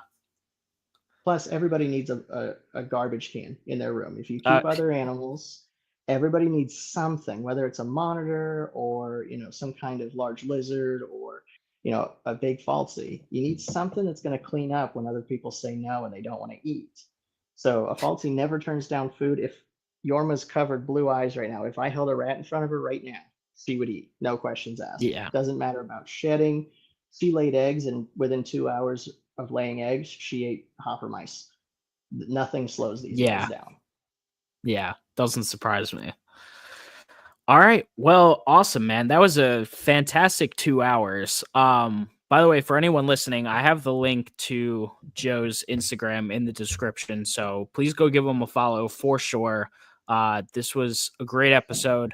Um, yeah, what do you have to say to anyone who's watching now and is gonna listen later? Well, I appreciate you guys for checking out my friend Joe here and his podcast. I appreciate him for letting me come on and do show and tell, because if I wanted to do anything in life, it's show off and talk about snakes. So this is my favorite Oh thing. yeah. We appreciate everybody's support and the support of what we do and our passion, because that's really what it comes down to. Even if we didn't make a whole lot of money doing this, even if it cost me money every single week, I would still do this. And I think that's an important mindset for most people that want to get involved in the reptile business, because in many years it's going to be an expense until at some point it'll start paying for itself. And Yep. I like to thank all of the people who support me in my you know bad financial decisions of going into this and slowly building it up, because without them I wouldn't be anywhere close to where I'm at now. Yeah. Hell yeah, man. All right. Well, I'm going to wrap this up. I'm going to throw you backstage. Just hang out for a couple minutes and we'll talk after I close this out. But thank you so much again. I really appreciate it. This was a great episode. See you soon. All right. All right, guys. What another great episode of Colubrid Corruption. Definitely a great one. Again, like I said, if you did not watch the visual, you definitely come over to YouTube and watch it. Watch the show and tell. Come check out the animals that Joe pulled out. Super cool. But yeah, make sure you hit a like on today's podcast. Make sure you hit that subscribe button. Give us a 5-star review on all the major audio podcasting platforms. Join the Meteoric Serpents Patreon. Once again, that's the first link in the description below. Thank you again to Show Me Reptiles for sponsoring the show. But that is all for tonight, guys. So I hope you all have a great rest of your night. This was episode number 53 of the Colubrid Corruption podcast with Joe of Valhalla Exotics. Thank you guys so much, and we'll see you next week. Peace.